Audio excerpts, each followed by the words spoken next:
Capítulo 2. Pauline e eu gritamos. Berramos com toda a potência de nossos pulmões, sabendo que o vento, as colinas e a distância impediam nossa liberdade cheia de nervosismo de ser captada por qualquer ouvido. Gritamos com uma entrega eufórica e uma necessidade primitiva de acreditarmos em nossa fuga, porque, se não acreditássemos nela, seríamos tomadas pelo medo. Eu já o sentia mordendo-me as costas enquanto me impulsionava com mais força para a frente. Seguíamos para o norte, cientes de que o cuidador de cavalos ficaria nos observando desaparecer floresta adentro. Quando estávamos sob a proteção das árvores, encontramos um riacho que eu vira em caçadas com meus irmãos e voltamos em meio às águas que fluíam, seguindo pelo raso fio d'água até nos depararmos com uma escarpa rochosa no outro lado, a qual usamos para nossa saída, sem deixar pegadas ou rastros para serem seguidos. Assim que voltamos a um terreno nivelado, afundamos nossos calcanhares nos cavalos e corremos como se algum monstro estivesse nos perseguindo. Cavalgamos sem parar, seguindo por um caminho pouco usado que abraçava os densos pinheiros, os quais nos dariam refúgio se precisássemos nos abaixar rapidamente. De vez em quando, ficávamos tontas de tanto rir, e em outras ocasiões, lágrimas escorriam por nossas bochechas, impulsionadas pela velocidade em que estávamos, mas ficamos em silêncio na maior parte do tempo, sem acreditar que havíamos realmente feito aquilo. Depois de uma hora, eu não sabia ao certo o que doía mais, minhas coxas, minhas panturrilhas em cãibras ou minhas nádegas machucadas, totalmente desacostumadas a nada além de um passeio real em um cavalo trotando, porque, nos últimos meses, meu pai não permitia que eu fizesse mais que isso. Meus dedos estavam entorpecidos de segurar as rédeas, mas Pauline não parou, e fiz o mesmo. Meu vestido flamulava atrás de mim, agora casando-me com uma vida de incertezas, mas que me assustava bem menos do que a vida cheia de certezas que eu tinha encarado. Agora, essa vida era um sonho criado por mim mesma, na qual o único limite era minha imaginação. Era uma vida comandada por mim, apenas por mim. Perdi a noção do tempo. O ritmo dos cascos era a única coisa que importava, cada batida deles no chão ampliando a linha de separação da minha antiga vida. Por fim, quase em uníssono, nossos fulgurosos cavalos ravianos, com seus pelos castanho avermelhados, bufaram e diminuíram as passadas por decisão própria, como se uma mensagem secreta tivesse sido trocada entre eles. Os cavalos eram o orgulho dos estábulos de Morrigan, e estes receberam tudo o que mereciam. Olhei para o pouco do oeste que eu era capaz de ver acima das copas das árvores. Havia ainda pelo menos 3 horas de luz do dia. Ainda não podíamos parar. Seguimos em frente, pressionando os animais, em um ritmo mais lento, e, quando enfim o sol desapareceu atrás das cordilheiras de Andalucía, procuramos um local seguro para montar acampamento e passar a noite. Fiquei ouvindo com cautela enquanto cavalgávamos por entre as árvores e procurávamos pelo que poderia ser um provável abrigo. Senti picadas no pescoço enquanto guinchos lancinantes e repentinos de pássaros ressoaram pela floresta como se fossem um aviso. Nós nos deparamos com as ruínas desmoronadas dos antigos, partes de muralhas e de pilares que agora eram mais floresta do que civilização, muralhas que estavam cobertas por uma espessa camada de musgo verde e líquen, e que provavelmente eram o que mantinha os destroços em pé. Talvez as modestas ruínas outrora fossem parte de um glorioso templo, mas agora, samambaias reclamavam-nas para a terra. Pauline deu um beijo no dorso da própria mão, tanto como bênção quanto como proteção contra espíritos que poderiam vagar por ali, e puxou as rédeas para rapidamente deixar as ruínas para trás. Não beijei o dorso de minha mão nem me apressei a passar logo por ali, pelo contrário, analisei os ossos verdes de uma outra época com curiosidade, como eu sempre fazia, e me pus a imaginar as pessoas que os haviam criado. Por fim, chegamos a uma pequena clareira. Com o último brilho de luz do dia acima de nossas cabeças e tanto eu como Pauline arqueadas em nossas celas, concordamos em silêncio que este era o lugar onde iríamos acampar. Tudo o que eu queria era cair na grama e dormir até de manhã, mas os cavalos estavam tão cansados quanto nós e ainda mereciam atenção, já que eram a única forma verdadeira de fugir. Retiramos as selas de nossos cavalos deixando que caíssem no chão com um som oco e sem cerimônia, porque não tínhamos forças para nada mais que isso, e depois chacoalhamos as cobertas úmidas e as penduramos em um galho para secarem. Demos tapinhas amigáveis nos traseiros dos animais, que seguiram direto até o riacho para beber água. Pauline e eu caímos juntas, ambas cansadas demais para comer, embora nenhuma de nós tivesse se alimentado o dia todo. Naquela manhã, estávamos nervosas demais, por conta de nossos planos clandestinos, até mesmo para comermos uma refeição decente. Embora eu tivesse considerado fugir havia semanas, aquilo teria sido impensável, mesmo para mim, até o meu banquete de despedida na última noite com minha família, no salão de Aldrid. Foi então que tudo mudou e o impensável de repente parecia minha única escolha.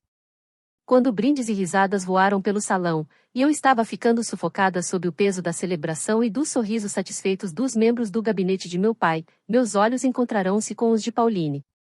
Ela estava em pé, esperando, encostada na parede mais afastada, junto com os outros criados. Quando balancei a cabeça, ela soube. Eu não poderia fazer isso. Ela assentiu em resposta. Foi uma troca de ideias tão silenciosa que ninguém mais notou. No entanto, tarde da noite, quando todo mundo havia se retirado, ela voltou para os meus aposentos e as ideias jorraram entre nós. Havia pouco tempo e muito a fazer, e quase tudo dependia de conseguirmos 2 cavalos selados sem que ninguém ficasse sabendo. Na alvorada, Pauline evitou o mestre do estábulo, que estava ocupado preparando equipes para a procissão real, e falou baixinho com o mais jovem cuidador de cavalos, um rapaz inexperiente que ficaria intimidado demais para questionar uma solicitação direta vindo da corte da rainha. Até agora, nossos planos elaborados às pressas tinham dado certo. Embora estivéssemos cansadas demais para comer, enquanto o sol caía. Enquanto o sol caía ainda mais baixo no horizonte e a luz ficava cada vez mais fraca, nossa exaustão cedera lugar ao medo. Fomos atrás de lenha para fazermos uma fogueira, de modo a manter as criaturas que espreitavam na floresta a uma distância segura de nós, ou pelo menos para que pudéssemos ver os dentes delas antes que nos devorassem. A escuridão veio rapidamente e mascarou o mundo todo além do pequeno círculo de chamas tremeluzentes que aqueciam nossos pés. Observei as chamas lambendo o ar na nossa frente, ouvindo o crepitar delas, e o sibilar e o farfalhar da madeira assentando-se. Aqueles eram os únicos sons existentes, mas permanecemos de ouvidos abertos para ver se havia algo mais.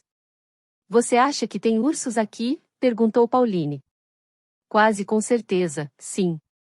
No entanto, a minha mente já havia se voltado para os tigres. Eu tinha ficado cara a cara com um quando tinha apenas 10 anos de idade, tão perto que podia sentir seu hálito, seu rosnado, sua saliva, sua suprema enormidade prestes a engolfar-me. Fiquei esperando a morte. Não sei por que motivo ele não me atacou na hora, mas um grito longínquo do meu irmão, me procurando, foi a única coisa que salvou minha vida. O animal desaparecera floresta adentro com tanta rapidez quanto havia chegado. Quando eu contava isso às pessoas, ninguém acreditava em mim. Havia relatos de tigres no Canlanteux, porém, eram poucos. Morriga não era seu reino natural. Os vidrados olhos amarelos da fera ainda assombravam meus sonhos. Espiei além das chamas, na escuridão, onde minha adaga ainda estava dentro do alforge, apenas poucos passos do lado de fora de nosso seguro círculo de luz. Que tola eu era de pensar nisso apenas naquele momento. Ou pior do que ursos, pode haver bárbaros, falei, colocando um terror fingido na voz, tentando tornar mais leves nossos humores. Pauline arregalou os olhos, embora um sorriso brincasse abaixo deles.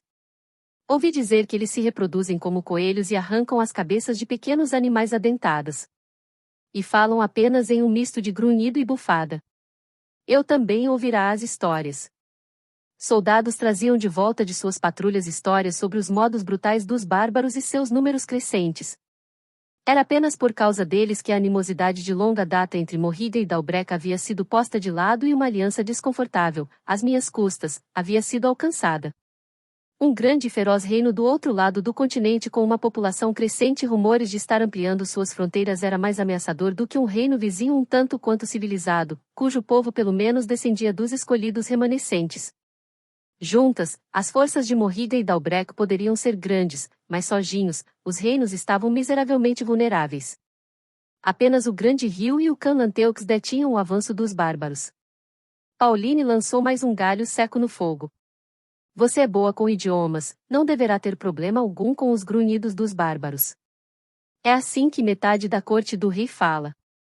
Caímos na gargalhada, imitando os rugidos do chanceler e os suspiros de desdém do erudito. Você já viu um? Perguntou ela. Eu? Se vi um bárbaro. Fui mantida em uma rédea tão curta nesses últimos anos que mal consegui ver alguma coisa. Meus dias de liberdade vagando pelas colinas e correndo atrás dos meus irmãos tiveram um fim abrupto quando meus pais decidiram que eu já estava começando a parecer uma mulher e que, portanto, deveria me comportar como uma. Fui arrancada das liberdades que partilhava com Walter, Rega e Bryn, como explorar as ruínas nos bosques, cavalgar pelas campinas, caçar pequenos animais e entrar em uma boa quantidade de travessuras. Conforme fomos ficando mais velhos, as travessuras deles continuavam a ser dispensadas com um dar de ombros, mas não as minhas, e soube, a partir daquele ponto, que eu era medida com base numa régua diferente da usada com meus irmãos. Depois que minhas atividades foram restringidas, desenvolvi uma tendência a sair sorrateiramente, como fiz hoje. Não é uma habilidade que seria valorizada pelos meus pais, embora eu me orgulhasse um tanto dela. O erudito suspeitava dos meus meandros, e montava armadilhas bem fracas, as quais eu evitava com facilidade. Ele sabia que eu tinha inspecionado com afinco a sala de textos antigos, o que era proibido, pois supostamente os textos eram delicados demais para mãos descuidadas como as minhas. Porém, naquela época, embora eu tivesse conseguido fugir dos limites da cidadela, não havia na verdade nenhum lugar aonde ir a partir dali. Todo mundo em Cívica sabia quem eu era, e com certeza notícias sobre mim teriam chegado até os meus pais. Como resultado disso, minhas escapadas eram, em sua maioria, limitadas a ocasionais investidas noturnas até salas mal iluminadas para jogar cartas ou dados com meus irmãos e seus amigos de confiança, que sabiam como manter as bocas fechadas em relação à irmã caçula de Walter e que poderiam até mesmo simpatizar com meu infortúnio. Meus irmãos sempre gostaram da expressão de surpresa nos rostos de seus amigos quando eu dava as cartas tão bem quanto as recebia. Palavras e assuntos não eram poupados por causa de meu gênero ou título, e aqueles fofoqueiros escandalosos educaram-me de maneiras que um tutor real jamais poderia ter feito. Fiz sombra nos olhos com a mão como se estivesse espiando pelo bosque escuro adentro, procurando por eles. Eu daria as boas-vindas à distração de um selvagem agora mesmo. Bárbaros, mostrem-se, gritei. Não obtive resposta. Acredito que os assustamos. Pauline deu risada, mas essa pretensa ousadia pendia no ar entre nós. Tanto eu quanto ela sabíamos que de vez em quando se avistavam pequenos bandos de bárbaros nos bosques, fazendo a travessia de venda até os territórios proibidos do Canlanteux. Às vezes, eles até mesmo se aventuram, de forma bastante audaciosa, a adentrar os reinos de Morriga e de Dalbrec, desaparecendo com a mesma facilidade com que os lobos somem ao serem perseguidos. Por ora, nós ainda estávamos perto demais do coração de Morrigan para precisarmos nos preocupar com eles. Ou assim eu esperava. Seria mais provável que encontrássemos andarilhos, os nômades errantes que eventualmente vinham vagando do Canlanteux. Eu mesma nunca tinha visto um, mas ouvirá relatos de seus modos de vida não usuais. Eles viajavam em carroças coloridas para comercializar em quinquilharias, comprarem suprimentos, venderem suas misteriosas poções ou, às vezes, tocarem música por uma moeda ou duas. No entanto, não eram eles quem mais me preocupavam. Minhas maiores preocupações eram meu pai e o fato de eu ter arrastado Pauline nessa fuga. Não tivemos tempo para discutir tanta coisa na noite passada. Fiquei observando-a, enquanto a própria Pauline, distraída, fitava o fogo, colocando mais gravetos para atiçá-lo quando necessário. Ela era capaz de lidar muito bem com diversas situações, mas eu sabia que não era desprovida de medo, e que isso fazia com que sua coragem no dia de hoje fosse maior do que a minha. Ela tinha tudo a perder pelo que fizera, enquanto eu só tinha a ganhar. Sinto muito, Pauline. Que confusão criei para você. Ela deu de ombros. Eu ia embora de qualquer forma. Falei isso a você. Mas não assim. Você poderia ter ido embora sob circunstâncias muito mais favoráveis. Ela abriu um largo sorriso, incapaz de discordar. Talvez. Seu sorriso rapidamente esvaiu-se, e ela analisava meu rosto. Mas eu nunca poderia ter ido embora de lá por um motivo tão importante quanto este. Nem sempre é possível esperar pelo momento perfeito. Eu não merecia uma amiga como ela. Doía-me a compaixão que Pauline me demonstrava. Nós seremos caçadas, falei. Haverá uma recompensa pela minha cabeça. Isso era algo sobre o qual não tínhamos conversado na madrugada. Ela desviou o olhar e balançou a cabeça com vigor. Não, não do seu próprio pai. Soltei um suspiro, agarrando e juntando minhas pernas, e fixando o olhar nas brasas reluzentes perto dos meus pés. especialmente do meu pai. Cometi um ato de traição, como se um soldado do exército dele tivesse desertado. E, pior ainda, eu o humilhei. Fiz com que parecesse fraco. O gabinete real não permitirá que ele se esqueça disso. Ele vai ter que tomar alguma atitude. Pauline também não podia discordar de mim. Desde os meus 12 anos, fazendo parte da corte real, era minha obrigação frequentar e testemunhar as execuções de traidores, o que era uma ocorrência rara, visto que os enforcamentos públicos provavam-se uma eficiente força dissuasora, mas tanto eu quanto Pauline conhecíamos a história da irmã do meu próprio pai. Ela havia morrido antes de eu nascer, quando se jogou da Torre Leste. Seu filho havia desertado de seu regimento, e ela sabia que nem mesmo o sobrinho do rei seria poupado. E ela estava certa. O rapaz foi enforcado no dia seguinte, e ambos foram enterrados em desgraça no mesmo túmulo sem identificação. Certos limites não poderiam ser cruzados em Morrigan. Lealdade era um deles. Pauline franziu o rosto. Mas você não é um soldado, Lia. Você é filha dele. Você não tinha escolha, e isso quer dizer que eu não tinha também. Ninguém deveria ser forçada a casar-se com alguém que não ama. Ela se deitou, contemplando as estrelas e torcendo o nariz. Especialmente com algum príncipe velho, enfadonho e gordo. Nós caímos na gargalhada de novo, e eu estava mais grata por Pauline do que pelo ar que eu respirava. Ficamos observando as constelações reluzentes, e ela me falou sobre Micael, sobre as promessas que trocaram, as coisas doces que ele sussurrara ao seu ouvido, e os planos que fizeram para quando ele voltasse de sua patrulha com a guarda real no fim desse mês. Vi o amor nos olhos dela e a mudança em sua voz enquanto falava dele. Ela me disse o quanto sentia falta do namorado, mas também falou que estava confiante de que ele haveria de encontrá-la, porque a conhecia como mais ninguém no mundo. Eles haviam conversado sobre Terravin por incontáveis horas, sobre a vida que formariam e os filhos que criariam lá. Quanto mais ela falava, mais a dor dentro de mim aumentava. Eu tinha apenas pensamentos vagos e vazios sobre o futuro, a maior parte sobre coisas que eu não queria que acontecessem, ao passo que Pauline tinha criado sonhos com pessoas reais e com detalhes verdadeiros. Ela havia criado um futuro com outro alguém. Eu me perguntava como seria ter alguém que me conhecesse tão bem, alguém que olharia direto na minha alma, alguém cujo próprio toque eliminaria todos os meus outros pensamentos.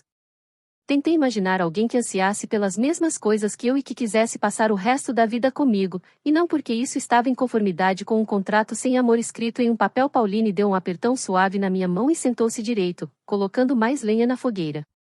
Nós deveríamos dormir um pouco para que possamos começar a cavalgar cedo. Ela estava certa. Tínhamos pelo menos uma semana de viagem pela frente, presumindo que não nos perderíamos.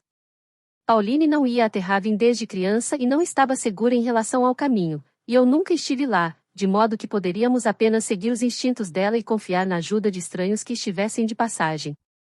Estirei uma coberta no chão para dormirmos e tirei dos meus cabelos as agulhas de pinho vindas do chão da floresta.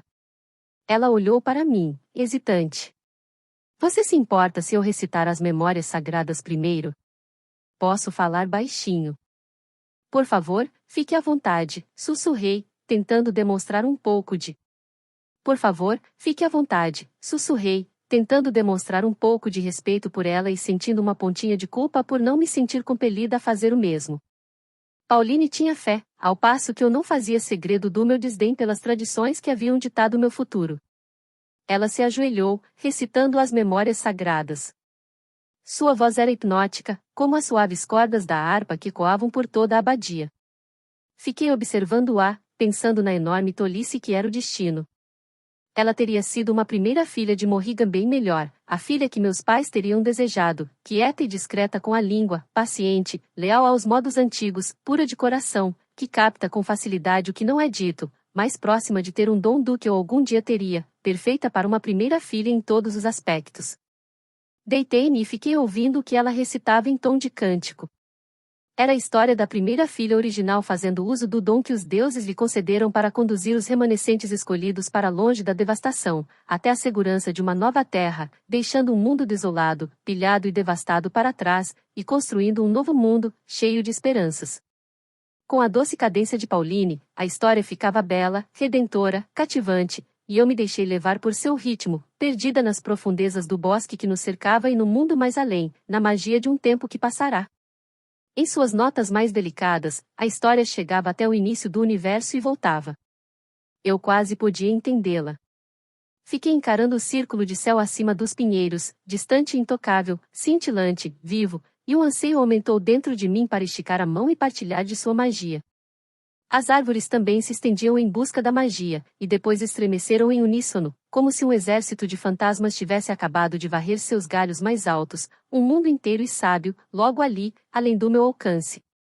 Pensei em todos os momentos em que passará escondida quando criança, saindo sorrateiramente no meio da noite até a parte mais calma da cidadela, o telhado.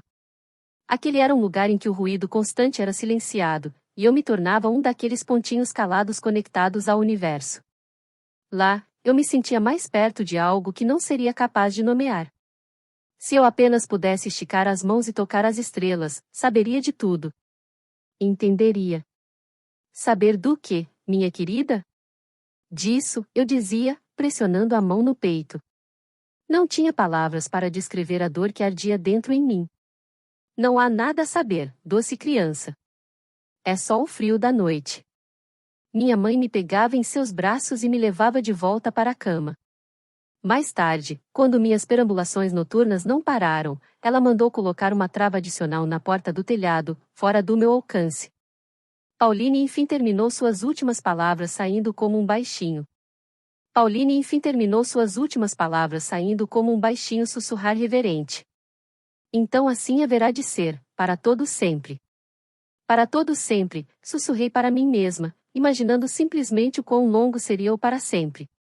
Ela se aninhou na coberta ao meu lado, e puxei o manto de casamento para cima, para cobrir nós duas. O repentino silêncio fez com que o bosque se aproximasse, audaz, de nós, e nosso círculo de luz ficou menor. Pauline caiu no sono em pouco tempo, mas os eventos do dia ainda se reviravam dentro de mim. Não importava que eu estivesse exausta. Meus músculos cansados se contorciam, e minha mente pulava de um pensamento para o outro como um grilo desafortunado esquivando-se de uma debandada de patas. Meu único consolo, enquanto eu erguia o olhar para as estrelas piscantes, era que provavelmente o príncipe de Dalbrek também estava ainda acordado, voltando aos solavancos para casa, em uma estrada cheia de buracos, com seus velhos ossos doendo, em uma fria e desconfortável carruagem e sem nenhuma jovem noiva para aquecê-lo.